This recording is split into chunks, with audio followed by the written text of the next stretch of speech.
Yes, it is. It's another day. This is the day that the Lord has made. I will rejoice and be glad in it. Come on. You know the drill now. So we might as well just come on and let's pray. Father God, we thank you today. Lord, we thank you for your many kind and rich blessings. We thank you for love, mercy, and grace today. And we ask that you would shower us with that love and your salvation, your peace and joy. And we'll be so careful to give you all the glory, the honor, and the praise. And we thank you on this Thursday morning. We give you glory, honor, and praise. So thank you, Father.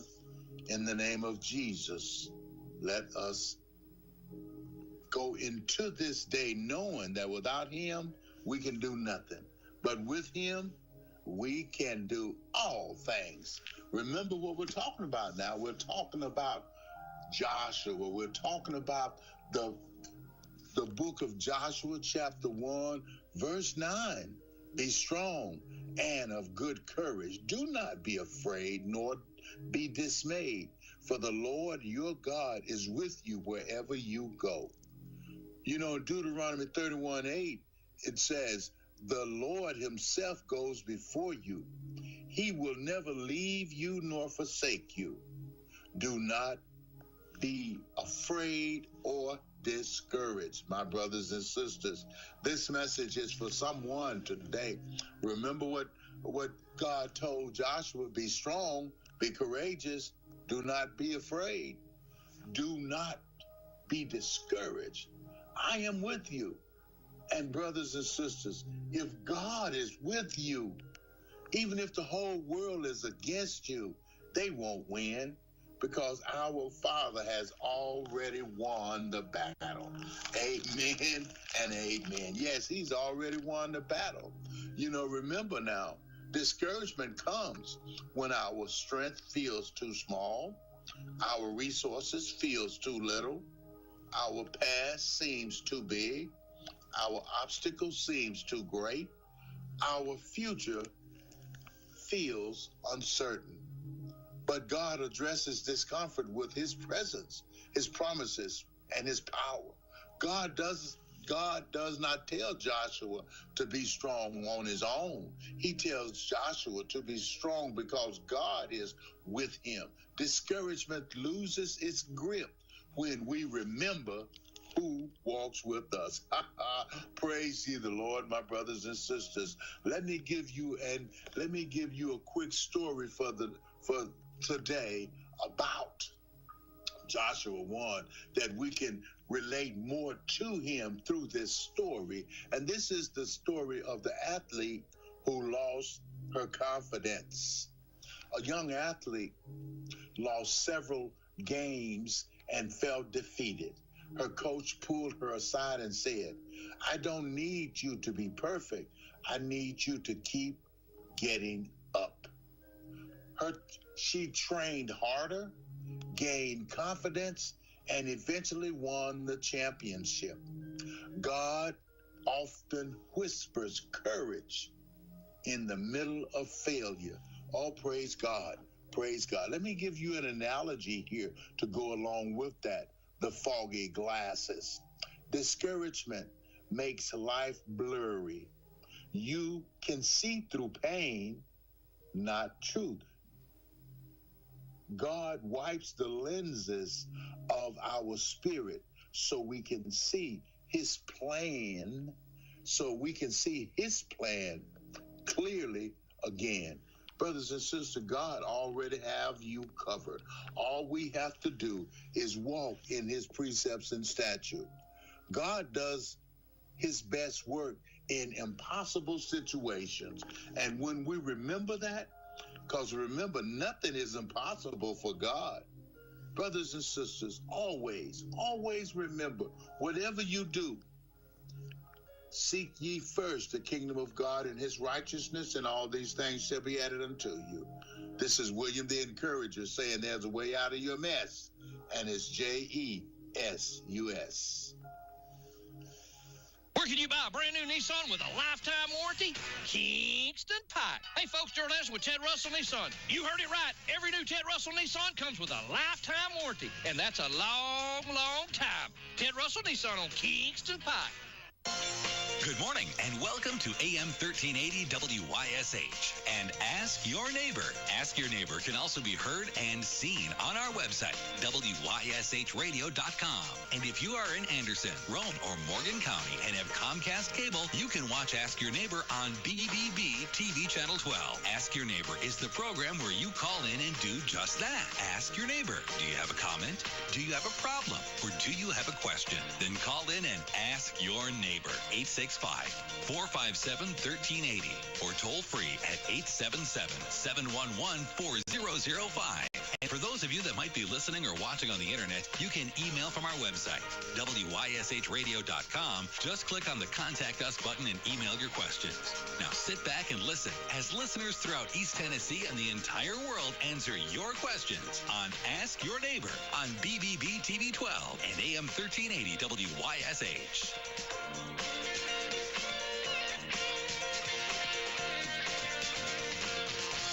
It's Ask Your Neighbor. Good morning, everybody. Rise and shine. Here we are. I keep getting confused on what day it is. It's Thursday because I was out for, I guess, Tuesday. But we're back here, bright-eyed, bushy-tailed. Anthony's in here from Siderville this morning. I was telling folks earlier today, I talked to Dave.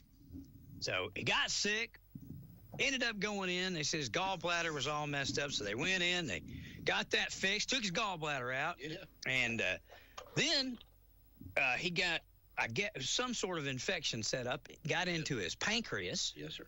And they've had him on, I guess, intravenous. He said he's got a tube where they're pumping in antibiotics and all kinds of other stuff in him to try and get him situated. And he's going today. The reason he's not here, he feels better, but he's got to go today to get that tube out. That's correct, yeah. And so he's getting meaner by the day. You know, he's getting better.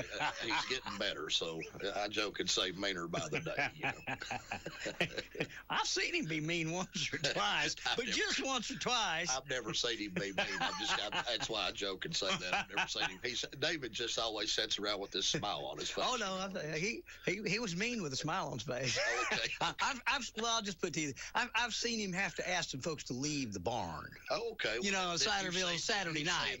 I've seen Bouncer David. Now I have heard of those days. Yes, I have heard of those. I've actually experienced Bouncer David. Yeah. Not with me personally. You know, David would have been a rough guy to tussle with. I mean, think about it. I wouldn't tussle with him today. He baled hay through it on trucks. I mean, his whole life, and climbed up and down signs. I mean, the guy's done everything, so he's probably got humanly body strength. He stronger than a horse. Yeah. But talked to him yesterday, and I talked to him the week before, and just the difference in his voice in a week. 100%. 100%. I mean, he sounded really weak and tired last week, and I talked to him yesterday. Well, I got in a couple hours late yesterday. I'd been to Nashville picking up some supplies for the store, and I walked in. He was sitting in the barber chair in his office, he calls it. And was he asleep? Yeah, no. I didn't have to run any $100 bills. Okay, I was going to say you just had to flash some money. But he said like 10 words, and I just looked at him and I said, "Okay, you're better." Really, I'm serious. I did. I just knew the old David was back. Yeah, back. And he's getting around better, you know. I mean, maybe just a little bit more on getting around, but he's close, you know. And well, you know, the last two bouts that he's had, you know, David. I'm not going to say he's invincible, obviously, because he's a human being. Sure. But he's always got a very positive attitude, very positive, you know. He does. And he told me 2 times in the 35, 36 years that we've been friends, 2 times he's told me about things scared him. Yeah, he's told me. When he got COVID, and they isolated him. That's correct. And it wasn't even necessarily the COVID as much as it was the isolation, knowing he had COVID, really messed with him, scared him. Worse than when he had his stroke or when he had his embolism, you know, worse than any of that. And then he told me when I was talking to him yesterday, he said, I thought this one might do me in. You know, he said, I was sick. And then when they found out how infected and the poison that had gotten to his pancreas and everything else, I mean, they had to do some. I mean, he told me he didn't know what it was, but it was like a industrial strength antibiotic that they had to use. But yeah, he told me, he said I worried, Ron. He said I thought this one, I didn't think I was going to get through it. I'm not a doctor, and as you know, not the good word above, so I can't make decisions on anything. But I just had this gut feeling he was going to be okay. I told my wife that. I said, I think David's going to be fine. I'll just tell you, he's going to have to do his treatments and take his antibiotics and and suffer out the cutting and the surgery and all that, but I think he'll be fine. And he's bounced back well, and I'm proud of him. He's one of the toughest old birds I know. Yeah, he's like my dad. He's a complete fighter. Oh yeah, he ain't going anywhere without us kicking and screaming. No, if you know my dad, it's the same way. I don't think I met your dad. David, I know, of course, no, but I don't know if I met your father or not. It's kind of funny. They're about a lot alike. Was your daddy in law enforcement? No. Ironically, completely different. He told me when I was a kid, if I went into the school teacher business or the principal business, he'd cane me in a joking way. My dad was an educator. He 34 years as principal of school in Scott County, doing different positions over alternative schools, and he's a pretty tough guy. He was the guy you didn't really mess with. You didn't want to get sent to see him. Well, let's just say this. I remember I got in some trouble at school one time.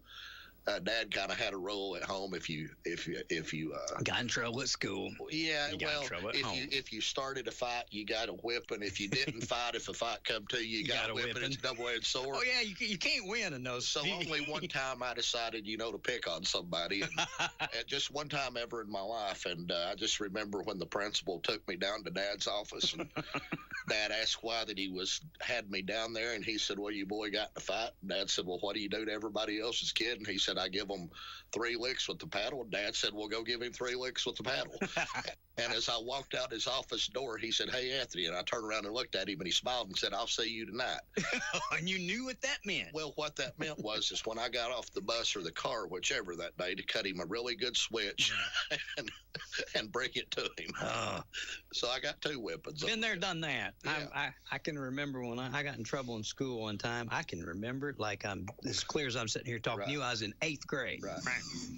Ann Higginbotham was my earth science teacher, and I loved Miss Higginbotham. Her husband, Bill Higginbotham, was our history teacher, and Bill was a tennis player. Good shape, you know what I mean? He wasn't a professional tennis player, but he played regional a lot, so he was in shape. And when somebody got in trouble in Miss Higginbotham's class, if it was bad enough, she took you to her husband, who gave you the paddling. So I'll never forget standing outside. It was La Follette Middle School up the valley in La Follette. And we had a fire drill, right?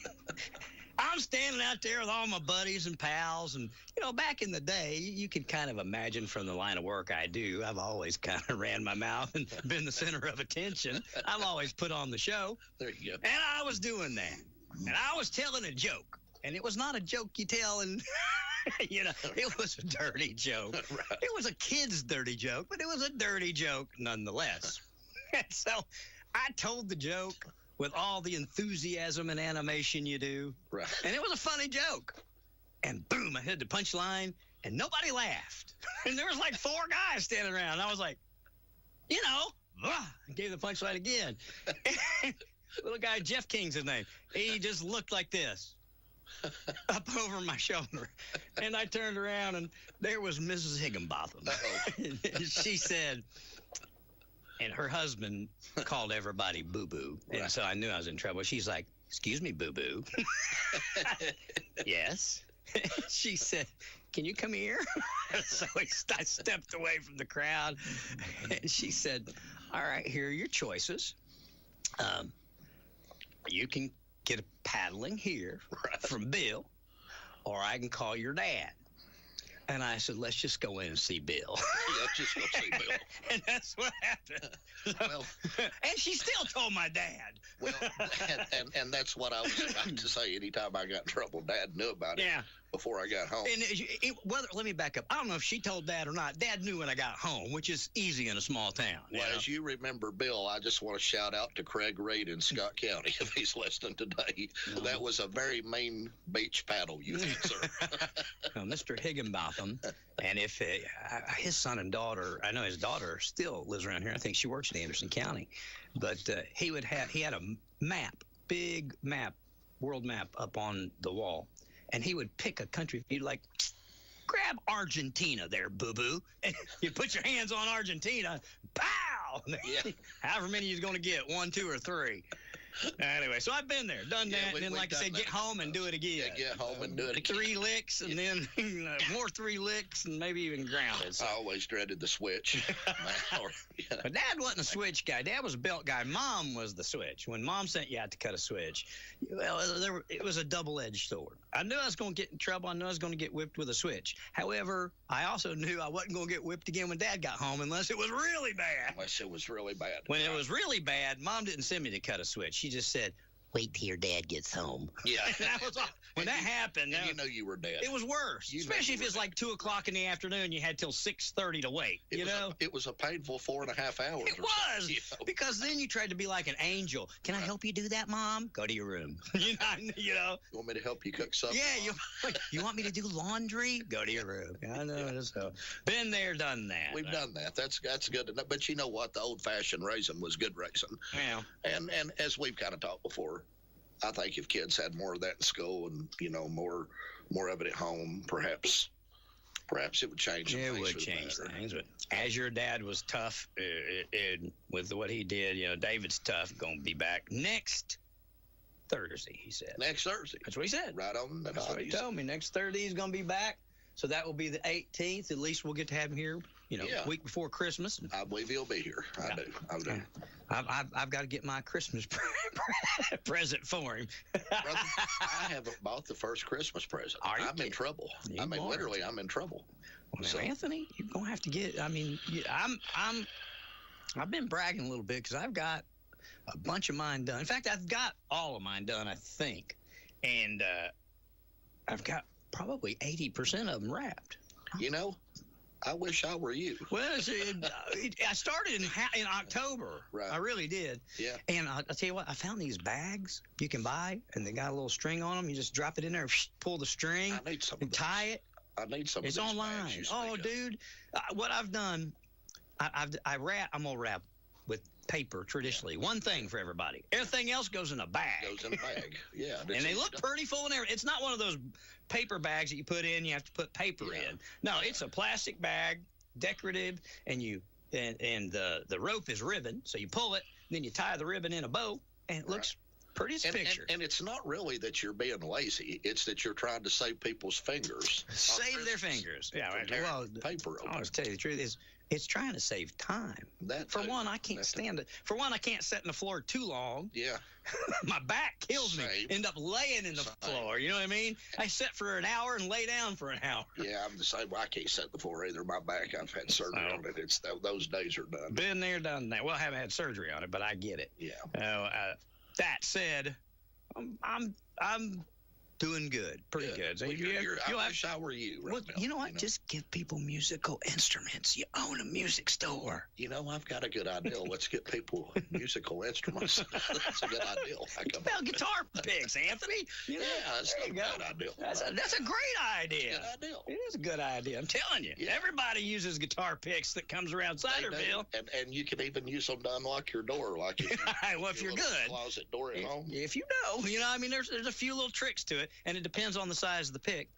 A good Fender triangle thick, you can get unlock about anything with that. I have those for $3. Oh, that's not bad. Yeah. Not bad at all. Better than a locksmith. It is. Yeah. So, my friend, tell me what's going on at the store.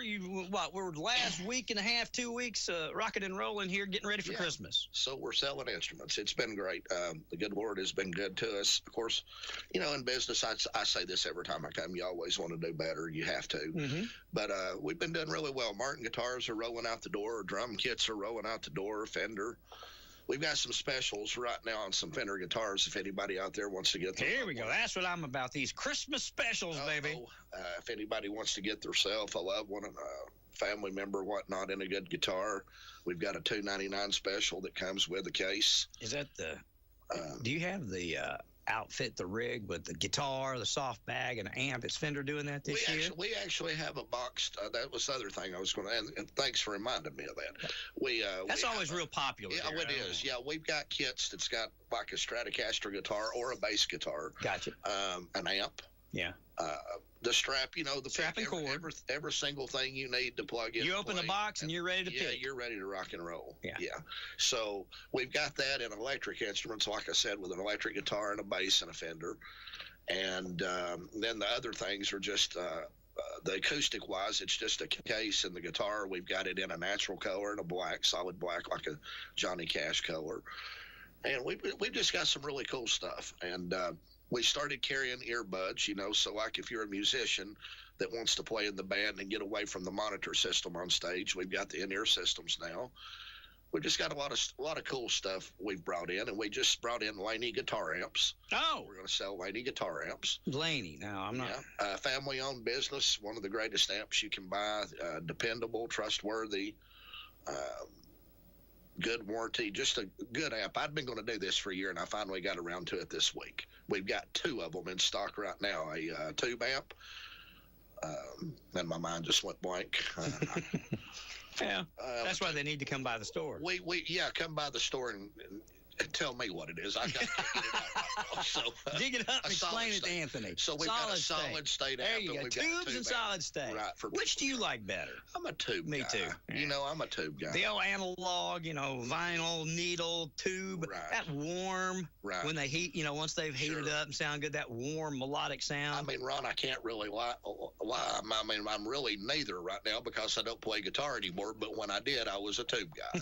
So back in the day. I played, Paul Parrott did a remake of the Christmas song. I played it yesterday, and I thought about, I remember when you were playing drums, you helped him out at Fox Toyota. Do you remember when Ronnie opened out there? Yeah, I did. And all you could hear was drums. And, yeah, I know. And I just had these little multi-rods or something because we were supposed to be outside, I think, and then it got shuffled inside, with all these people. And I'm a big guy, so I'm trying to hold back. So I went down to these little multi-rods, and it was still too loud. It was loud, but it ended up sounding good. And Paul, if Paul's out there listening today, I have to say this: more ride cymbal, more ride cymbal. Paul likes to ride cymbal to be played right, and ironically, I play 2 pair of hi-hats on the kit, so ride cymbals are really not my bag. It's not your thing. Huh? It's not my bag. But, I played music. I started playing music with Paul in 1980. Man, he's a good musician. Him and his brother Jeff, and such nice guys. I'll tell you a story, Paul. And he's probably listening, and he'll tell you this is true. We were. This is how Paul and I got together. Right. Sophomores in high school in 1980. Right. Okay. We're in gym class, and we're in line, going to climb the rope. Right. So we're standing there in line. Me, and there's Paul next to me. And I had started a band in middle school. Okay. Right? I had a band called Fragile that we started back in probably 7th, maybe 8th grade. I like that name. Fragile. Oh, yeah. That's cool. That's what we started with, cool. Fragile. Yeah. And we played for a long time. But then, so I was standing there talking, and something had happened, and the band was in some type of disarray. We weren't really doing anything. And I said something to somebody about playing music, and Paul says, "You play music?" I said, "Oh, yeah, I play music." He said, "What do you play?" I said, "I play drums." He said, "Oh, I play." I said, "What do you play?" He said, "I play guitar." Now, we had just lost, or we were in the midst of losing a guitar player.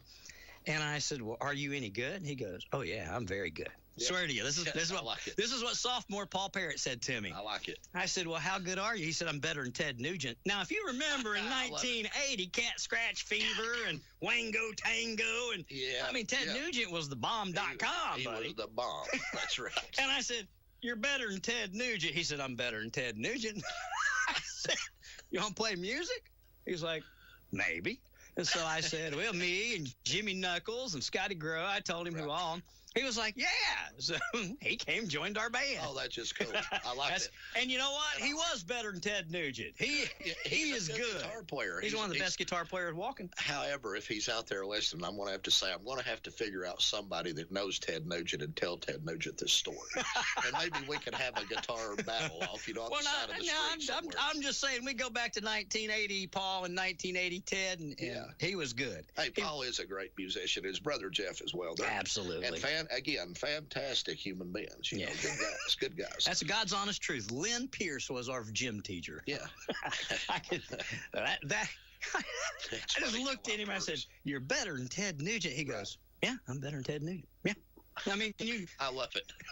And he wasn't bragging. He was just telling you matter of fact. He just really, he really had this confidence. He believed in himself, it. You know, that's great. And then when he came out and played, you know, again, we're 15-year-old kids, sophomores in high school, 14, 15-year-old kids. Our parents were still driving us around places. Sure. And so, you know, the people we had playing guitar, they might have been able to struggle through stuff, and it sounded like garage band. But when Paul came in, Paul could play for real. Paul and Jim Knuckles, the two most talented musicians that I've ever been around in my life. I think I know Jim Knuckles. Jim played keyboards. Lord, he was in a number of bands. Our band that he was in, that we left and went out west and played out there, was Vandal, and then incarnated into a band called Vessel. Yeah. But he played with, Lord have mercy, I can't even remember the names of the bands that he played with around here, but I've said this before. He is the most talented singer-songwriter, and I've met a lot of people. Yeah. From Garth Brooks down, you know, to people here. Jim Knuckles is the most talented singer-songwriter musician that I think I've ever met in real life, in person. Yeah. No matter, including huge artists. I don't know. Dean Dillon is an amazing songwriter. Yeah. And a pretty good picker, from what I can tell. But Jim Knuckles, when we were kids, he looks like and wanted to be Ozzy. Every year he dresses up as Ozzy for Christmas, and he looks like him. Okay. And so his MO was he wanted to play music like that. But his specialty were rock ballads. Yeah. When he would write a ballad, it'd make you cry. Wow. But he didn't want to do that for a living. He wanted to rock out. He wanted to rock out. He wanted Ozzy. I used to tell him all the time, I'd say, if I could just get you to Phil Collins a little more, get your movie over there, we could make a lot of money, Jim. Nope, not doing it. No, he wanted to do Then he got about 50. He was like, hey, you still think that Phil Collins thing might work? And it probably would if he did it today. He's 61 today, but if he did it today, he's still great. So if y'all ever had a chance to get out and hear Jimmy play, or Paul for that matter, you can ask Paul. Yeah, Knuckles is Paul's awesome dude, man. Awesome. Yeah, Knuckles would take. We played on the Dark Side by Eddie and the Cruisers. It's one of the songs we played. One of my favorite tunes. Well, he would play the keys and the sax and sing the lead at the same time.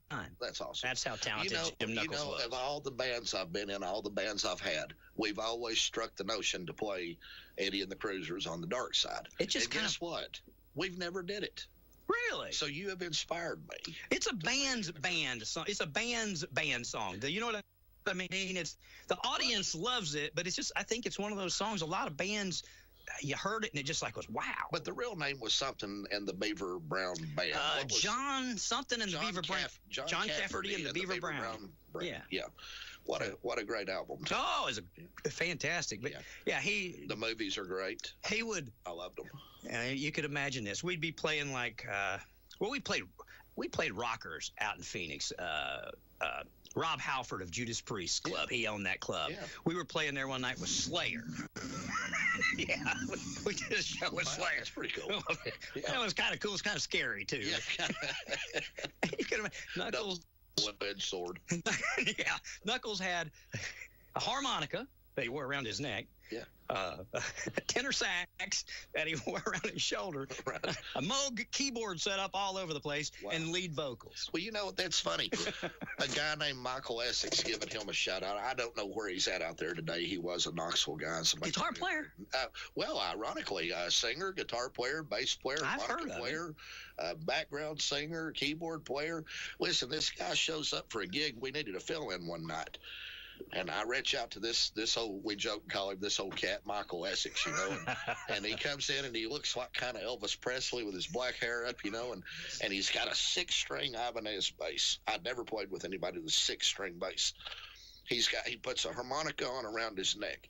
He sets a keyboard up over on his right hand side and has a sustain pedal for it. Sets a microphone up, and we kicked off on Tom Petty and the Heartbreakers' Last Dance with Mary Jane, and he played everything proficiently and sung the background. And the keyboards played the whole time with a 6-string bass rolling with this hand. And I said, this dude has got to be in my band. And we were for a year. We were a good hired band all over for a year. My poor mommy and daddy, I can't remember how old I was, probably 6th grade when they bought me a drum set. They thought it'd be a good idea and set it up in the living room. Right. Life at the Meredith house was never the same. It was never the same. No, it wasn't at the They watched TV downstairs. Right. Living room was upstairs. Yeah. Dad was like, something's got to change. Yeah, something's got to give. Yeah. So they built me a room in what used to be the garage, and drums moved in there. They moved in there. Well, yeah. Well, there's a lot of talented people around here. I don't think people. I'm sure there's talented people everywhere. They are. I mean, Scott County's full of them too. But I mean, when you look at music, the music industry, country music especially, and you draw a circle around East Tennessee, you say a mile radius from here where we are today. Sure. How many people outside of Nashville, this side of Nashville? I mean, you just think about all the people from Kenny Chesney, Carl Story. I mean, Bill Monroe. I don't know Bill wasn't from here, but I mean, there's just tons and tons of people from this area. Because I've got a friend, I won't say who on the radio, but he's from Scott County. I played a little band with him. When I was a kid, he was kind of an influence to me playing some rock and roll. But he had a recording studio. And one day he was talking about back in the day he could have made it. And he gets up and he just walks out and leaves me sitting there by myself. And he's on about 10 minutes. I'm kind of like, well, where's my buddy at, in this time period? And he walks in and he's got this really old-looking envelope. I mean, it's so old, it's like stained yellow. And he says, gently pull that letter out of there and read it. So I flop it open, and here was the basis of it. We regret that we cannot sign you, but we appreciate your loyalty to wanting to keep your band. So here was the story. I said, explain this. And he goes, I had an opportunity to be a star, but they didn't want my band. They wanted to take me only. And I was so dedicated and loyal to my friends, I told them where to go. Yeah. And I got that letter written back as a response to when I told him where to go. Short, sweet, and simple. I've heard that story about a couple of different people that wanted to take their band, wanted to record with their band. Tim McGraw was one. He wanted to record with his band, but it took him until he basically had built himself to a point that he could bring them in and record with them. He got to call the shots. Yeah, he became a superstar. Exactly. Level, There's a lot of people that have kind of danced to that dance. Yeah, it's amazing. And this guy was such he's still alive. I mean, he's a lovely, great human being. And, if you would have heard his voice back in the day, he just really had what it took to do it. And he could play a guitar just like nobody else. I mean, he was really good, vocals, and everything was perfect with him. And I'll tell you this, and I've done this with my kids. I grew up around music. My family, in church, sang in church all the time. My mom and dad still sing. Last week, I called them. I was like, hey, come down. We're going to do this. They said, we can't. We're singing at a funeral. My dad's going to be 83 in December, and Mom will be 83 in June. Well, my dad's be 84 in December. There you go. Lord's will. And they're still out going and singing if somebody asks them to and do that. Awesome. So I was raised around it. My Aunt Brenda was our choir director. I started playing drums in church when I don't know. I'll tell you how young I was. I couldn't reach the pedal. I had to drop the seat as low as it would go and tiptoe the pedal. Yeah, I could hit the pedal and it would thump, but I couldn't foot the pedal. Right. For 2 years. Well, you started much younger than me. I think I picked up drums. I think I told you on the show. I tell the story different every time, and I don't mean to lie. It's just I can't really remember which, and day to day it's different. I think I was 16. Okay. 16, so that would have been you would have been junior. I'll tell you this. It was in 1990 or 91 when the Thunderstruck album came out with AC/DC. As I told you on the show, that's what caused me to want to be a drummer. Was the bald-headed guy on that tour? Razor's Edge, Chris Slade. When I mean, when I saw the shaved head and the 2 big bass drums, I'm like, now I'm in. I'm going to be that guy, but I'm not going to shave my hair off, as I am one ugly dude with no hair. And I mean, it's bad enough now, but horrible with no hair. I had to do that in the Trooper Academy. It's horrible.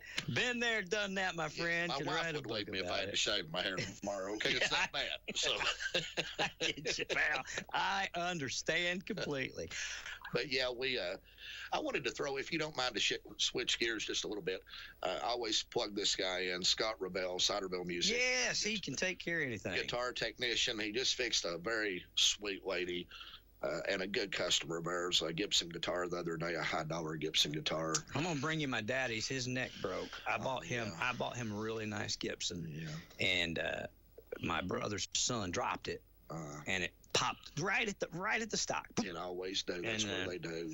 I need to bring it to him and let him see if he can fix it. Yeah, and if not, he probably knows somebody that can. Sure. But Scott Rebel, he's the real deal. He works hard. He's honest. And if any of you guys out in Radio Land today or anywhere listening need a guitar worked on, or a bass guitar, an instrument in general, restring, a setup on the guitar, he does fabulous setups, make them play like new again, out of the box. Please come down to Ciderville and see me. I don't get a penny off of it. I want to make this really clear. I do not get 1 penny off of it. If we sell a pack of strings, we do to the customer. But Scott does that in the back. He's got his own business license, and he's just on top of it, and he's like clockwork, getting your job done for you. I've not heard anybody complain. I know 4 or 5 people personally that he's taking care of. Ron, honest to goodness, I mean, he's been, I don't know how many months now, he's been with me a lot, but I've not had one person say anything bad about his work either. I mean, I've not, of course, they might not to the owner of the store, but well, if not you, who? But ironically, a lot of people are pretty vocal about how they feel on their instruments. So I really feel like maybe if somebody was disappointed, they would have said something. But no complaints. Well, I'll tell you, especially with these packages that you have on these Fender guitars and stuff like that. I did this with my kids. I tried to get them involved in music, and it took. Sure. Sure. Trey plays in the Pride of the Southland, went through, he plays bass and very good saxophone player. James David took guitar lessons. Jacob took fiddle lessons. All my boys have some modicum of talent, but they all like and love music, which is all I wanted to instill in them. Whether or not they play music, I don't care. Sure. It did well for me over the years. It has me as well. Not necessarily performing it, playing it, and touring with it. Right. but in just the grand scheme of music, whether it be radio or just being able to get it out of your system, I'll tell you, playing drums is it's therapeutic. It's you can beat the living devil out of those things. It depends on your aggression. Or you just put a picture of whoever's bugging you on one of them, and play for and them. go And play for them. I play for them. That's right. Yeah. What else is going on? What are do we have any different hours going on right now? What are we open? We're still kicking it from 10 to 5. Okay. Monday through Saturday? Yeah, Sunday's the only day off. 10 to 5, closed on Sunday. Okay. We're still doing the best deals in town. We're spitting the drum kits out the door. What a blessing in one day sold. And I don't say this to brag, just to show you how well we think it's moving. In one day, we sold 2 drum kits, a total value of $8,000 probably. Oh, wow. One kit going out the door to Florida. I don't know what kind of drums you're selling, people, but I'd have to live in them to pay that much. California, we got a kit being shipped right out of California to a nice guy out there that we've met. A nice gentleman drove up from Crossville, Tennessee the other day and bought a big $100 kit. Wow. So, God's being good to us on that. Sure. And we're sure appreciative of him more than anything. But, we always want to do better because we want to service everybody and give everybody the best deals. And the old joke I say is when you go out the door, you got a smile on your face and your wallet's a little thicker. We saved you some money. There you go. But well, we'll send them your way, and hopefully, folks get out there and sincerely. There's a lot of things, especially if you can't figure out what to get somebody. A beginning instrument and maybe even a couple of lessons. Yeah, Pay sure. for 2 or 3 lessons. It's not that expensive. No. And give somebody the opportunity to endeavor, or I can't play much of anything. I play a little bit of anything you hand me, but I can't play a lot of anything. You know what I mean? Well, you're a drummer. I'm a drummer.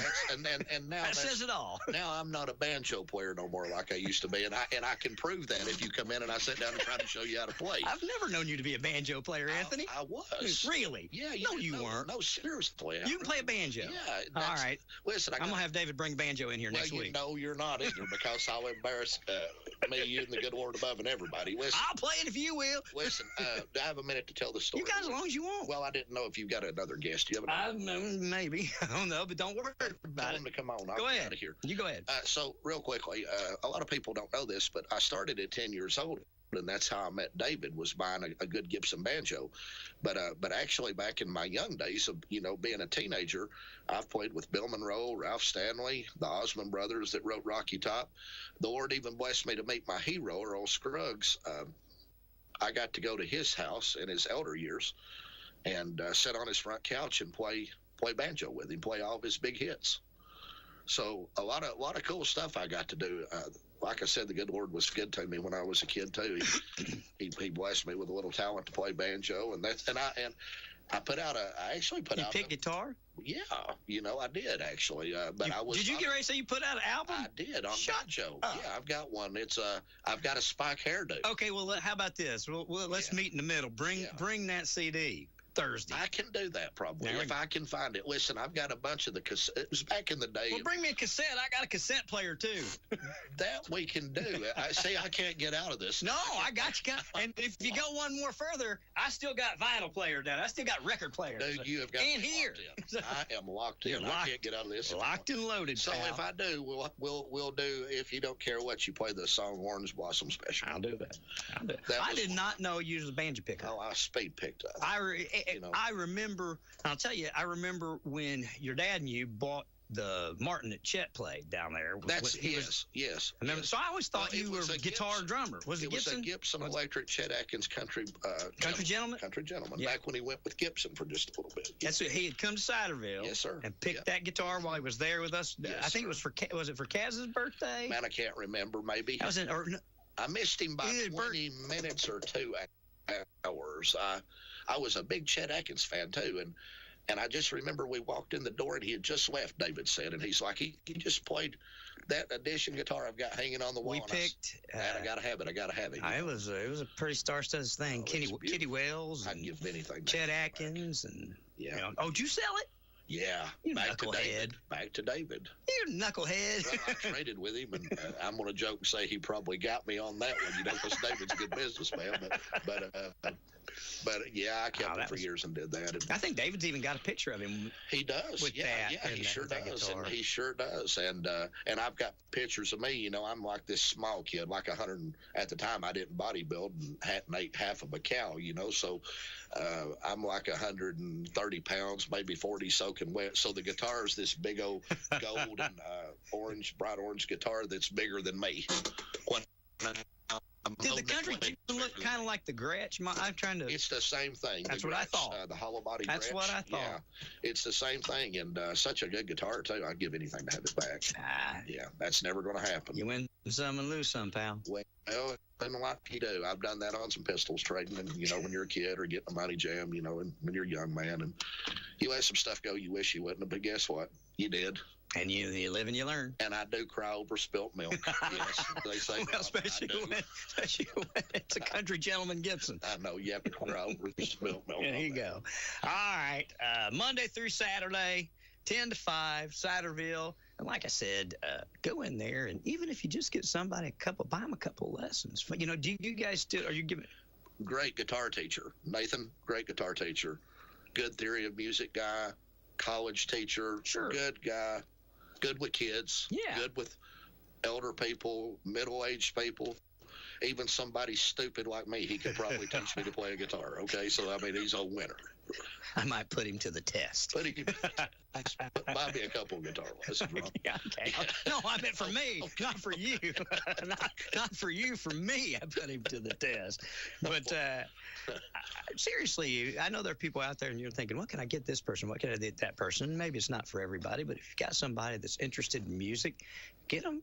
Buy them a couple lessons. Let them get in there and get their feet wet. You might, right. You might create the next Garth Brooks, or save somebody's life from being on the street doing stupid stuff. You know, I mean, that's music's good for that. My dad always said when I was working with the boys and getting them into music, he said, Ronnie, that's something that nobody will ever take once they learn to do it. You can't take it away. You can't take it away from them. And it don't matter where you're at, by yourself, somewhere else. You sit down, you can play music, and music heals people. It really does. Music's been great for me, as I've told you before, being a policeman 24 years.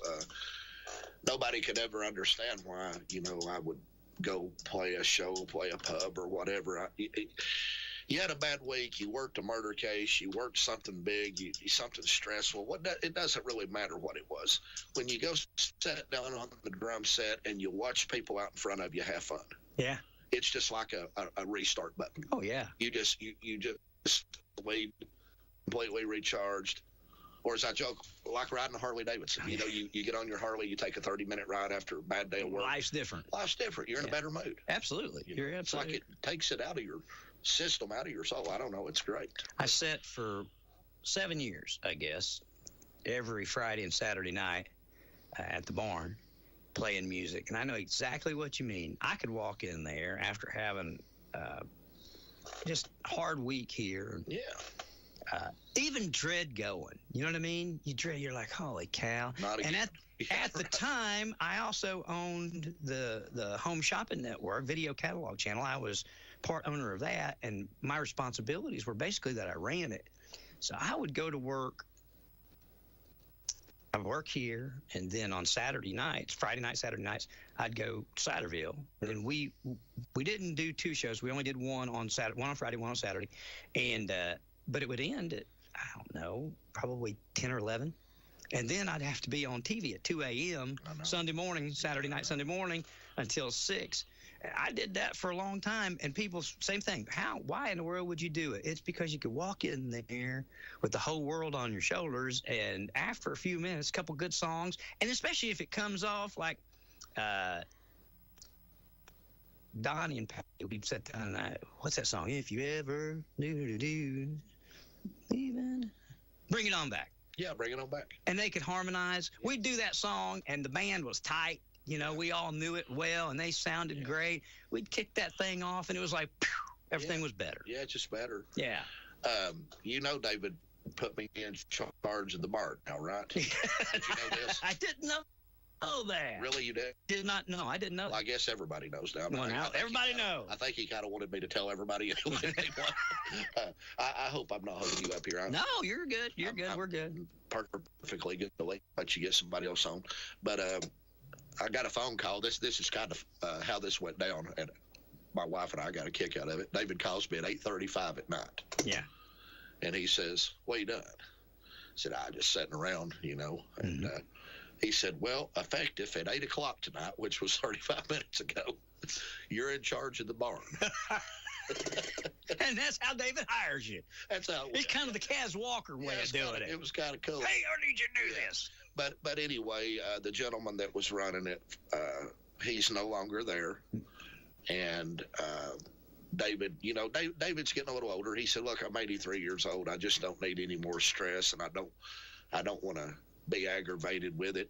So I'm putting you 100% in charge of it. Whatever you do with it, just have fun. Do it, And so, moral to this story is I stay really busy, with the store, and I'm getting older. I like to vacation a little bit. I like to do things I've never got to do before, riding the Harley. Mm-hmm. Yes. So, mine's a Honda, but it feels the same. It's okay. I'll let you ride 50 yards by gotcha. me. I'll still be your pal. Though. Okay, thank you. You park on one side of Hooters. There you go. We're good. But at the first of the year, I'm going to let Christmas go by and the first of the year and kind of relax and get your bearings about you. Get some bearings about everything and about what we need to do with it and put some thoughts together. Who knows, we may lease it out to somebody by the month. Yeah. We may put a flower shop in. I mean, I'm just joking. I don't really know what we're going to do right now. That's why I'm saying it. But we're going to do something really good with it. I'll tell you this, whatever we do with it, it'll be something for good reason. Yeah. So that's what I always try to do in life, is something for good reason. So what it is right now, we don't know, but I will figure that out. Good deal. The mayor was going to come up today. We have moved her till Tuesday.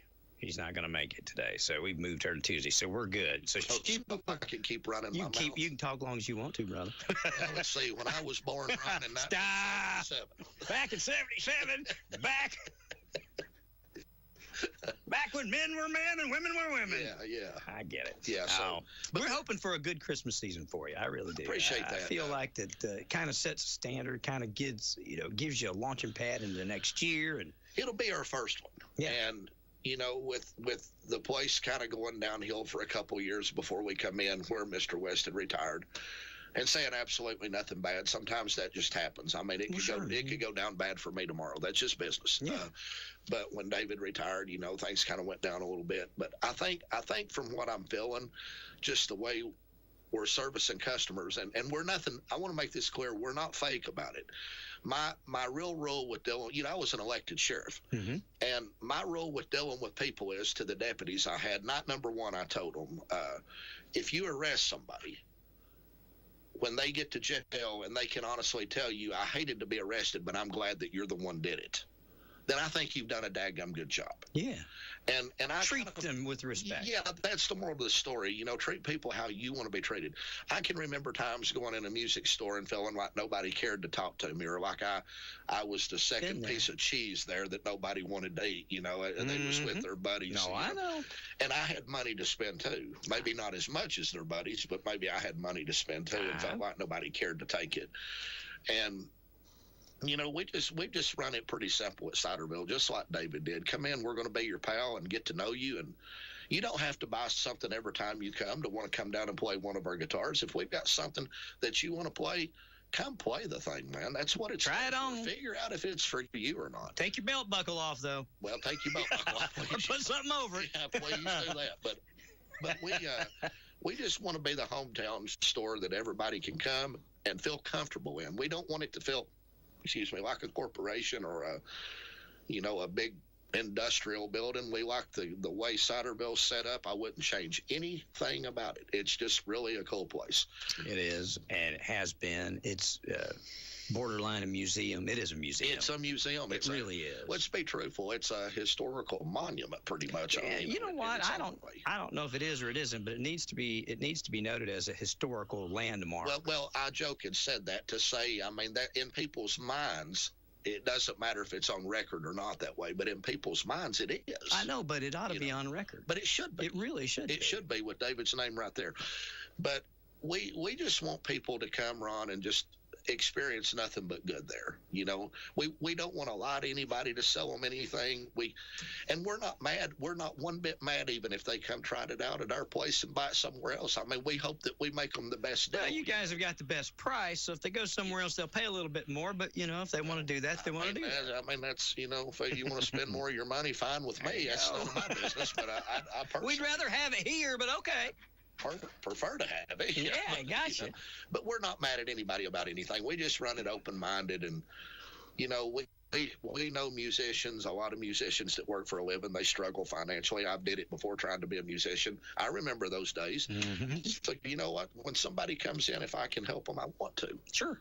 I remember those days. So how can I forget them if I've got something for sale to somebody like me? You just got to do what's right in life, I believe. And I think over time, if we continue that, we'll see it grow. Maybe next Christmas will be even better. Galatians 6:7, that which a man soweth, so shall he reap. When you treat people good, when you put forth the effort, and that's the motive of your heart, you'll reap what you sow. I will say this, in business, you encounter a lot of angry people. Oh, yeah.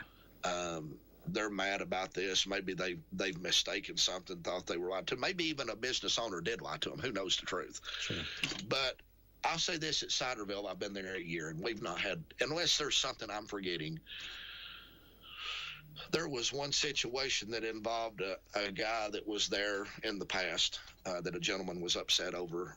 I don't think personally at me, but me being the new owner, But other than that, we've not had one person, I think, to be aggravated with us unless there's something. That's pretty good. And I think that's a pretty good success rate for a year almost in business in that, It is a good success rate, Anthony, and I hope that folks come out, visit with you. Longtime folks, maybe they haven't been there in a while. Sure, we're getting the same. Except it's full of drums. It's the same, but we have a drum center. It's full of drums. Yeah, we're just, helping people in that aspect too to save money, and love every minute of it. Love every minute of it. Sometimes when I'm not working, I'm bored because I want to just be talking to people. And just go play drums. And when you sit over there, just go kick up a set and go. There you go. Yeah. Thanks for coming in this morning, Anthony. I appreciate it. You. I really do. I was telling David, if you didn't want to come, we'd promote stuff, but I'm glad that you did. It always sounds better coming from the guy who's who's invested in it. I just always feel like I like to communicate with people and talk to people. I'm an ex-politician, for God's sakes. I mean, I have to do that. My wife says, God, I hate to go to Walmart with you because you know everybody. And everybody stops. And we're just trying to run in real quick and grab a gallon of milk, and I love to talk, so I end up talking like to 80 people. Yeah, and then she's out in the car calling, texting you, come on. Actually, she's standing there squirming, watching the milk get hot. She's cool, though. She supports 100% anything I do, and I love her. My wife's Mercedes, pharmacist over at Oak Ridge Walmart. And just a sweet girl, sweet lady. Absolutely. You're a lucky guy, pal. Sort of am. For an old guy and losing some hair and everything, and her all beautiful and nice inside and everything. I didn't do too bad. There you go. You did all right. Did okay for once. Appreciate you coming in. I'll tell you Merry Christmas, but I'll see you next Thursday. Good Lord willing, and the creek don't rise. You'll be back here, and we'll get everybody in. I want to let everybody know I'm getting texts about it. We are going to address things with the Anderson County school system. We had an issue come up there. Okay. Somebody let go in the school system. The FBI is investigating them. Uh-oh. Yeah, so we're going to talk about that. And also I've got some information, some audio from Anderson County operations for Billy Goat Gate. Okay. Yeah, it's listen on your way home, you'll smile. Okay. Maybe you'll smile. I don't know. It's not really funny, but it's kind of funny. I mean, you've got me on this one. I don't even know what you're talking about. You'll hear. Okay. We can't let the cat out. In this county, we're going to deal with goats. I'll tell you in a minute. Okay. Anthony Lay from Ciderville. You guys get on by and see him over off Clinton Highway. You know where Ciderville is. I don't even have to tell you. And if you don't know where Ciderville is, shame on you. But stop in and see him. I mean, what else you going to say? Shame on you. It's been here forever. That's right. I mean, I knew somebody that had been here for years, and they drive past, and I was telling them, they're like, oh, is that what that is? Ron, we have that happen all the time. Yeah, it's like, oh, that red, white, and blue building, that's Ciderville? Well, yeah, the sign says Ciderville. This very week, a guy comes in that has drove by it for 100 years and literally stopped in this week because he saw on social media I'd put out that we sell instruments. He said, I don't know a clue what they did. He bought a guitar. Isn't that crazy? He bought a guitar. It's like, how can you be here and not know Ciderville? I know. Okay. Yeah, but I guess it's possible. Now, well, we know it is. We're doing our best to change that across the country. Yeah. Have a great day, Anthony. Yeah, you too, Rick. I want to take a break. We'll let Anthony go. I'll be right back with Goat Gate and Anderson County School Systems and who knows what else. Hi, this is Jim Miller with WYSH Local Information News. Remember, if you see news happen, email me, jim@wysHradio.com, or message us on the WYSH Facebook page. Each day, we bring you the latest in local news. Mike Witcher has your weather forecast, and Pete Michaels is in the sky with the traffic. So we've got you covered, and if you see news happen, let us know. Your source for local information news since 1960, WYSH. As a homeowner, I'm always looking for peace of mind, especially when I have a costly, unplanned expense, like a cooling system repair or replacement. That's when I turn to the eScore Quality Contractor Network. They're the pros who've been specially trained and approved by TVA and your local power company. The quality contractors are licensed and insured, so you can be assured the job will be done right and inspected for free. Contact your local power company or visit EnergyRight.com to learn more. This has been a stressful year. For many, it's been a year of loss. But the holiday season reminds us that what is truly never lost is the love of family and friends. Your friends at Lowe's Toes want you to know they wish nothing but the best for you and your family this season and in the year to come. As we pause to remember the true meaning of the season, the birth of Jesus Christ, Lowe's Toes asks that you take a moment and give thanks and remember those who have faced hardships over the past year. And as always, Lowe's Toes stands ready to help you if you've been involved in an accident. You know, they can tow anything from a motorcycle to a semi. They have 30 years experience, and they work with all insurance agencies and body shops. They can even help you if you've locked your keys in your car or if you have a dead battery. If you need them, don't hesitate to call 24 hours a day, 7 days a week, 865-457-6927. Online at lowstoes.com, and you can find them on Facebook. Lowe's Toes, wishing you and your family a very Merry Christmas and a prosperous New Year. John Party, you are the newest member. At my induction, standing there with artists I've always admired, like Garth Brooks, whose dream come true. Let me tell you, being at the Opry is unforgettable. I've been fortunate enough to share that stage many times. During any Opry show, you could watch a rookie's dream come true at their Opry debut. And the Grand Ole Opry debut of Jelly Roll. You could take in a career-defining performance from your favorite country star. Or you can even catch an artist surprise invitation to join the Opry family. We would love for Scotty McCreery to be the newest member of the cast. Yes, I would love to. Whether you're standing behind the microphone or right there in the crowd, the Opry has a way of creating unforgettable music moments. See your favorite artists at the Grand Ole Opry every week. And keep your radio tuned right here because we give away a pair of tickets to the Grand Ole Opry every Wednesday. I'm John Party, and I'll see you at the Opry. I've been getting texts here this morning about a trench collapse at Big Ridge State Park. I do not have the information. Channel 8 has scarce information. As I get it, I'll pass it along to you on that. Yesterday, you heard on our news and on our website and such, a employee of the Anderson County School System's preschool was, I guess, suspended. I'm not sure of the details, but no longer there because they are under investigation from the FBI. The school sent out a letter to teacher or to parents saying that they ensured that the students were fine. It's not student oriented. In other words, it's something other than that. A lot of people have been calling and asking us to name the person. We've been told the name, but we are not going to do that until it's confirmed. We talked to the school system yesterday. We put in a records request. They said we would have that records request information before noon today. And when we get it, and we are allowed, working with the state of Tennessee, the FBI, whoever, we'll release that name to you.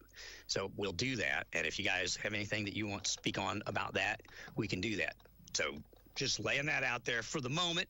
We'll endeavor more into that probably once we get the name and understand the charges or the investigation of the FBI, what it entails. You can't really have a conversation about it right now because we don't know what's going on outside of someone that worked with our children in the preschool is under investigation with the FBI for something that is such that they needed to be removed from the school.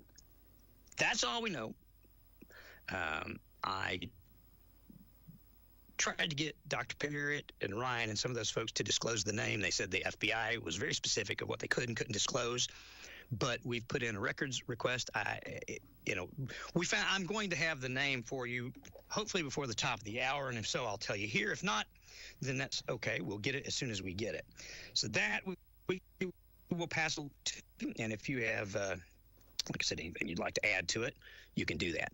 The other thing that's going on that you may or may not be aware of, they're calling it Goat Gate.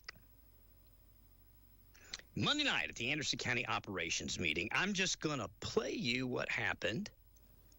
And then if you guys have anything to add, to say, to contribute, to ask, we will do that. So that's what we'll do. Okie dokie smoky. So I'm going to play that. And again,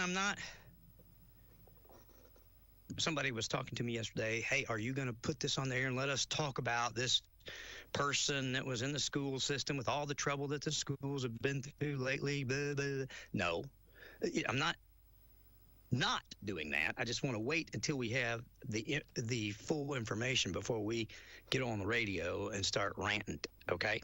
Complaining or complimenting, whatever. So soon as I get the name and any of the facts, will more fact, pass them. All the facts we have right now are on our website, on the news page. I think it's listed on Facebook. So if you're interested in what we're talking about, there it is. Now, with Goatgate,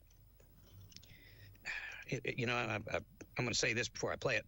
I've listened to a lot of people criticize our animal control, saying you're not doing enough for animals.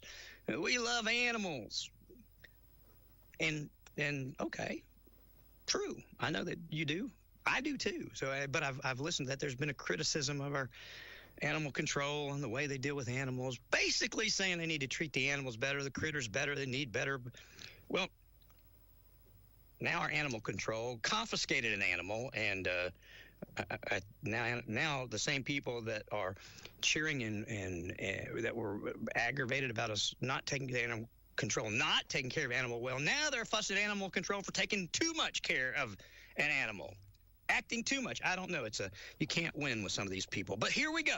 I'm going to just play this for you, and then I'll let you guys respond if you want to. If you don't want to, that's okay. You'll just be educated as to what is going on, what your hard-earned tax dollars are being used for in this county. This is from Monday's operation meeting. This is a person coming to speak. Her name, everything will be self-explanatory as I start it, but there is a citizens' time in operations when citizens can come before the meeting starts and express or ask. They get a couple minutes to express whatever's on their mind or ask questions of the operations committee, and it is during that session that the following happened. Take a listen. Commissioners, Mayor, Heather Kaiser, 193 Faust Lane, Lake City, or Rocky Top. Rocky Top. So today I've been to the animal shelter to retrieve a goat, which was illegally obtained from my property by animal control. The animal control officer apparently came to my property at 6 p.m., crossed a fence and trespassed with no warrant, did not knock or notify me that he was on the property, violating my Fourth Amendment right, and took my goat to the animal shelter. He refused today to tell me what the goat had been fed for 3 days. My goat is bloated and not in good shape. I also brought with me paperwork that shows that animal control had no rights over my livestock. I've been in touch with the Tennessee Ag Commission, our Tennessee Agriculture Extension agents here in the county, and with the Ag Crimes Division to obtain livestock. If they have to contact Tennessee Department of Agriculture, who will send out their own investigators. The goat has a wound on his nose from a harness he wears. He was tied to a fence that he is in the process of clearing. He is under shelter of trees. He is given water and feed. He is a very healthy pet goat that has been bottle fed and raised I've had for 6 years.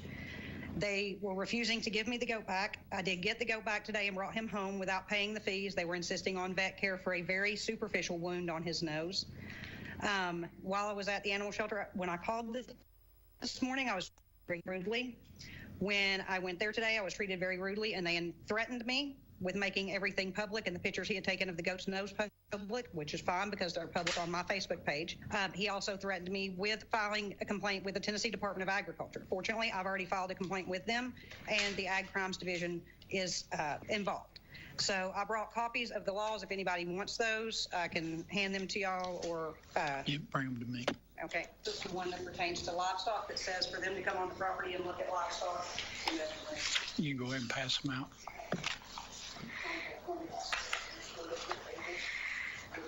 Laws pertaining to this. And this is the last one. The last one pertains to the Ag Department, and that they have to be notified before an animal can be taken, and an Ag Extension agent or somebody, a veterinarian, or somebody with an Ag Animal Sciences degree has to be on the premises, and then they have to obtain a warrant to take an animal from the property. Okay. I've been a citizen of Anderson County for 42 of my 51 years of life, and I do not wish to cause any problems with the county, but this can become an issue because I am willing to press charges for the trespassing.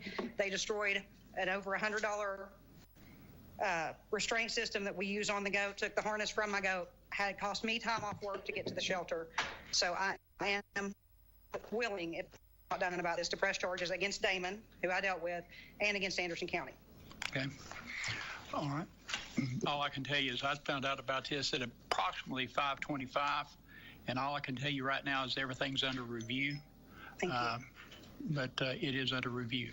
Thank you. I appreciate that. Appreciate the time. Could I ask her who it was that she said was threatening her? Sure.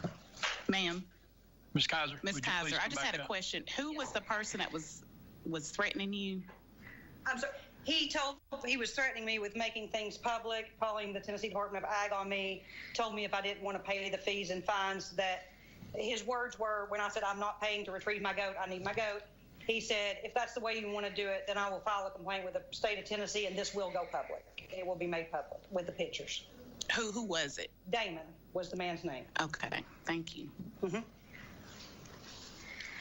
I'm going to kind of piggyback off of that. My name is Brianna Stanford, and I am with University of Tennessee TSU Extension here in Anderson County. I am an agriculture agent. Ms. Kaiser called us this morning about this situation where I also, had to contact our Tennessee Department of Agriculture rep, Michael Cross, who also got in contact with the Tennessee Ag Crimes Department and was informed of all of this information, and they had asked if I would just go visit the shelter and drop this code off. I think that's what she passed out. We dropped the code off to Mr. Damon at the animal shelter, and just trying to explain to him very respectfully that unfortunately he was violating Tennessee state law when it comes to livestock. He threw me out of the shelter today. Was very rude and very disrespectful. So I don't appreciate that. But that physically or verbally? Verbally. Okay. Verbally, yes. So in that did then brought to light that maybe we do have an issue with our county government and our officials not knowing what the law is, which is concerning for us in agriculture when we put so much time, effort, blood, sweat, and tears into raising livestock that anybody can just think they can come on our property and take our goat because they don't like the situation that it's in, even though per Tennessee state law, it is an acceptable situation. So I just wanted to pass out a little information here with some contacts. Our Commissioner of Agriculture, Mr. Andy Holt, our Tennessee Department of Agriculture Animal Health Technician, Michael Cross, our Agriculture Crime Unit. Also, the Tennessee Department of Agriculture Livestock Welfare website has the steps that are to be taken to make a complaint in regards to the care or suspected neglect of livestock, and that is not by calling animal control or by animal control being involved.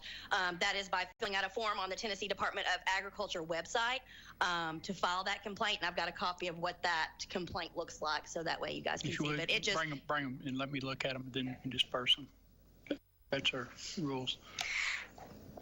So again, we just wanted to kind of bring attention as the Extension Service, our priority is our producers, our livestock producers, our farmers here in the county, and we just want to make sure that, our leadership in the county, the laws and regulations and rules as they apply to livestock in the community. Okay. While you're up here, yes, sir. We've got a subject coming up. I don't know if you can put any input on it, but we've got animal telehealth in Tennessee. Yes. And can you share anything on that when we bring that up? Yeah. Okay. Yeah, absolutely. Right. Okay, thank you. Anyone else come before this committee before we get started? And there were other people that came before the committee. But there you go. And so we've got that floating around out there right now that our county is going to have to deal with. The county mayor was going to come on. We were going to talk about this. And she is going to come on, I think, Tuesday. And we'll let her gather information or whatever she needs to do and come on here and discuss that, as that falls under her purview, as do a lot of things in this county fall under her purview. That said, Mayor Frank will be here, and we'll let her explain, tell us what's going on with this. And if you have any questions about that Any comments about that, 865-457-1380 or 877-711-4005. So there you go. Busy day on Ask Your Neighbor. Sales at Ciderville. The FBI removing people, I don't guess they removed them, but the FBI investigating people inside the Anderson County school systems. I get very frustrated and sometimes passionately frustrated. I'm just going to tell you that as much as I like the people, or most of the people that serve on our school board, and I have personally, I like Tim Parrott a lot. I think Dr. Parrott is a great guy, but I'm really dissatisfied with the things and the way that things go on in our school board. Everything is hidden until it comes to light, and then it's like pulling teeth to get information from the people that your tax dollars pay for, and we get stonewalled at every corner on everything. And it's just simple. We make mistakes. You guys have heard me make terrible mistakes on the radio. That's right. The cover up, the hiding, the dragging your feet always makes it so much worse, because me end up assuming the worst when you're beating around the bush. I don't think there is a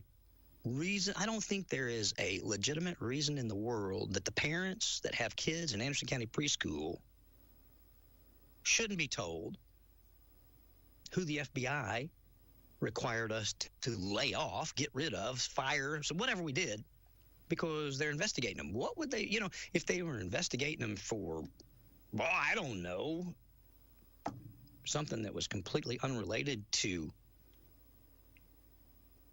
children or schools or endangering our students, would we still let them go? Maybe. I don't know. We've had tons of people inside our school system that have gotten in trouble over things, been investigated for things, or even changed grades that are still there working this very moment. People that committed felonies are in there right now. Isn't it a felony? Was it a felony? I don't know. Class. What? That said, so I don't know why we get all this hush-hush secretism, everybody circle the wagons, because it doesn't really pan out that there was some secret thing going on. It sure does make it sound like it, and it sure does make people feel like it. And I'll just pass this along to those of you that have made a life of service, whether it be in the school system, on the school board, politically elected, appointed on a, whatever the case might be. When it hits the fan, the best thing you can do is just, if you make a mistake, tell folks you made a mistake. The harder you try to bury it and hide it, I promise it'll.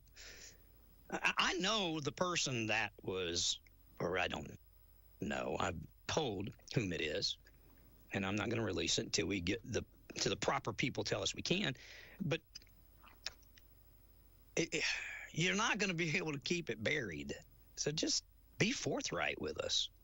I don't think there's anybody within the sound of my voice that is going to makes a mistake. But when you make that mistake and hide the mistake, it starts to look like you're intentionally doing it. And I'll tell you something else. Quit hiring your dadgum family. I mean, we got people who've got 6 and 8 members of the same family working. It's not right. And it shouldn't be. And I don't know what the policy is or is not.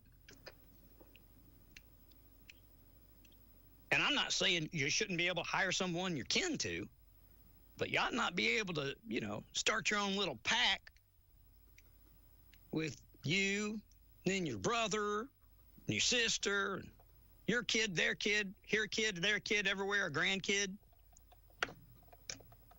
I promise you, I could show you similar to that inside of our county government. Again, if it's you, you might say, well, there's nothing wrong with it. I'm qualified for the job. I'm not saying you're not. Sometimes, though, it appears that a lot of people get looked over, left out. I know somebody that was highly qualified for a job in the courthouse. This is when we had another court clerk. They went in and interviewed and was supposed to get the job, interviewed well and was told basically they'd get the job. And then all of a sudden, that young lady was overlooked for someone else that the other person, I don't think he was related to him, but I'm just saying sometimes we don't pick the best people because we have relationships with other people. Maybe that's okay. I don't think it's okay when you have a relationship with somebody and they're like your son or your daughter. Not good. Shouldn't be hiring people like that. But I digress. I'm not the county mayor. I'm not the county attorney. I'm not head of HR. I don't get to have a say in any of this. I'm not yet a county commissioner. But that said, I don't have a dog in the fight outside of to sit here and talk to, I don't know, 9, 10, 12,000 of you. So I'm going to be quiet. I'm going to open the phones and see if anybody has any comments on Goatgate or anything you'd like to add to the story that is up on our website right now. You know what? Okay. Somebody just texted me and said, can you tell us the story? An Anderson County Schools employee is now the center of an FBI investigation. That employee has been suspended from Anderson County School Systems. They formerly worked at the Anderson County Head Start in Clinton. Anderson County Schools sent a note to parents explaining this situation. The note said the investigation did not involve any children within the school itself. Quote, the FBI confirmed there is no reason to believe any student have been victimized, the note said. Their investigation, as we understand it, stands as focused on activities outside of the school. The note that was sent to parents also said the school system is prioritizing student safety. The note read in part, we understand this news may be upsetting and may indeed raise questions. Please know that the safety, well-being, and security of our students remains and always will remain our highest priority. WYSH contacted Dr. Tim Parrott and asked him to release the name and the scope of the FBI investigation, as the note did not identify the employee, nor did it give details about the investigation. At the time of this article being published, we've not received a comment from Dr. Parrott. We did receive the comment, and it is on there. I posted it a little later on an update. WYSH contacted more than 5 Anderson County commissioners and the superintendent of schools. At the time we contacted each of those county commissioners, none knew about this situation until told about it by WYSH. Here's the full letter to the parents. Dr. Parrott sent this to me. We are writing to you regarding a serious matter involving an employee Head Start pre-K location, Clinton. As Anderson County Schools was informed, this individual is currently under investigation by the Federal Bureau of Investigation. As we understand it, that investigation remains ongoing, and our district is cooperating fully with federal law enforcement. Because this is an active investigation, though, the district has no official information to share at this time. But we at Anderson County School want to be clear. The FBI confirmed there's no reason to believe any student has been victimized. Their investigation, as we understand it, stands as focused on activities outside of the school.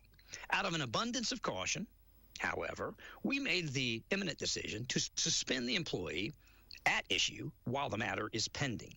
We understand that this news may be upsetting and may indeed raise questions. Please know that the safety, well-being, and security of our students remain and will always remain our highest priority. If additional information becomes available and can be shared, we'll provide an update as soon as possible. Thank you for your understanding and continued partnership as we work through this matter responsibly and in full cooperation with law enforcement, Anderson County Schools. So I'll tell you what that note missed, where it says, we understand the news might be upsetting, raise questions. Please know the safety, well-being, and security of students remains and always will remain a highest priority. If any additional information becomes available and can be shared, we'll provide an update as soon as possible. And after that, I would have put, or contact your elected school board representative or school superintendent, or here's a number you can call if you got more information or have any other information about this or have questions. That would have been nice, but that wasn't in there. We did receive a comment from Dr. Parrott via text message yesterday morning. This is not our investigation. The only information we have is what was in the letter. You will need to contact the FBI for further investigation. I will contact the FBI to see if they will allow me to do that. I'm sorry, but they were very detailed on what we could say and not say in an ongoing investigation. Then I had the number from the for the FBI sent to us. We filed an open records request yesterday.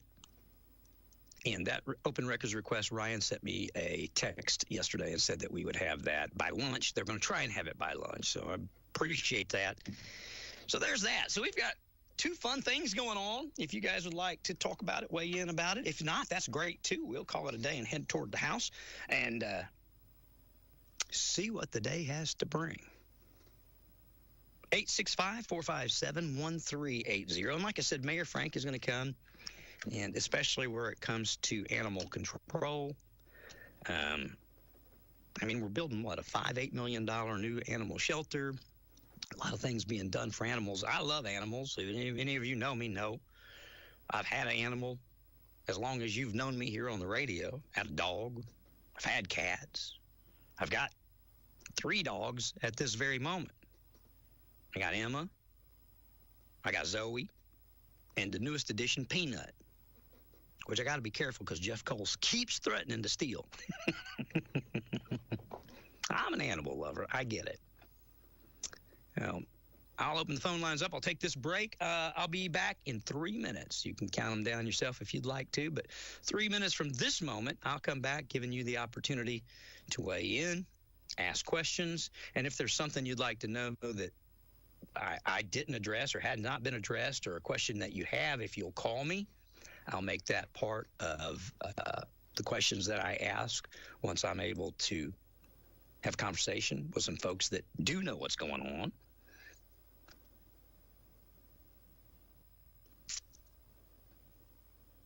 So let me know. All right, let me take this break. It's 11:39, and I'll be back in 3 minutes. Did you know that Mail Center, etc. is your source for all your shipping needs this holiday season? We can ship worldwide via UPS, FedEx, U.S. Postal Service, or DHL. It is your choice.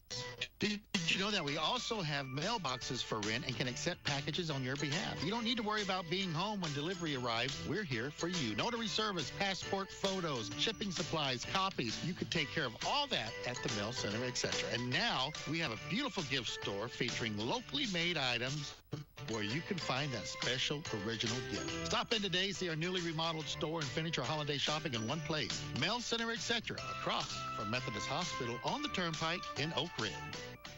Here's a tale of Linda trying to lose weight, but the med prices she found were all over the place. Hidden fees and markups made her jaw drop low. Then she found Good RX. Now she's in the know. GLP-1 subscriptions FDA approved. With clear upfront pricing. And same-day pickup. That's Good RX, the no-nonsense way. Save time and money on prescriptions. Get to GoodRx.com. Good RX is not insurance. And Doug. There's nowhere I wouldn't go to help someone customize and save on car insurance with Liberty Mutual, even if it means playing in a football game. Boo! 42! You're going down, Doug! Oh, yeah? Your price on car insurance when you customize and save is going down. Hey! Limo? What are you doing on their team? Only pay for what you need at LibertyMutual.com. Liberty, liberty, liberty, liberty. Derail your hunger in a hurry with Pizza Express. Here's Kathy with Pizza Express. We prepare our dough every day from scratch. We make our sauce every day. We cut fresh vegetables. Kathy, what kind of pizzas do you have? Supreme, a meat lovers, the taco, the pepper cheddar, the sizzler, the loaded baked potato, our garden feta. Those sound great. How about sandwiches? We have an Italian, steak and cheese, hot ham and cheese, a barbecue sub, a chicken bacon ranch. Sides? We have french fries, onion rings, potato skins, potato wedges, fried mushrooms, fried pickles, and jalapeno poppers. How about dessert? We have chocolate cake, carrot cake, tiramisu, cheesecake, baklava. How about prices? We have a large 2-topping for $12.99. We also have 2 large 2-topping pizzas and breadsticks for $27.99. Or you can get 2 specialty pizzas for $38.99. And right now, for all WYSH or Merle listeners, get One large, up to 10 topping pizza with breadsticks for only $25 to celebrate Pizza Express's 25th year in business. Call 865-463-0011. That's 865-463-0011. Pizza Express. Let us derail your hunger in a hurry. Online at pizzaexpressclinton.com. Going once, twice, hurry quick. As a homeowner, I'm always looking for peace of mind, especially when I have a costly, unplanned expense, like a cooling system repair or replacement. That's when I turn to the eScore Quality Contractor Network. They're the pros who've been specially trained and approved by TVA and your local power company. The quality contractors are licensed and insured, so you can be assured the job will be done right and inspected for free. Contact your local power company or visit energyright.com to learn more. All right, my friends and neighbors, moms and dads and boys and girls, enjoy yourself, enjoy your day. Thank you so much for hanging out with us. Thank you so much for being here with us. Thank you very much for those of you that listen in, dial in, ask your friends and neighbors to listen with you. We'll be back here, bright-eyed, bushy-tailed tomorrow. And tomorrow, I don't know what I got for you, but it's going to be fun. We'll get ready for a finally Friday. Christmas shopping, okay. Head on out Ciderville. Like I said, get somebody fired up and started with some music. Again, once they learn it, it's something they keep all their life. It's a good Christmas gift, don't you think?